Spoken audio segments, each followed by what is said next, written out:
Welcome to my YouTube channel. Today, I'm taking you through a full lash lift process, the perfect way to get naturally curled. Lifted lash without extensions. Step 1.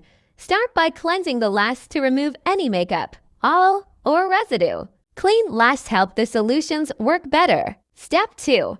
Choose the right silicone shield. Size for your lash, small for a tight curl. Medium or large for a softer, natural lift. Step 3. Apply the shield onto the eyelid using a gentle adhesive. Then carefully lift and stick each lash onto the shield using a lash tool or brush. Step 4. Apply the lifting solution from root to mid-lash, avoiding the tips. This softens the lash structure and helps reshape it. Step 5. After the set time, remove it gently and apply the setting lotion.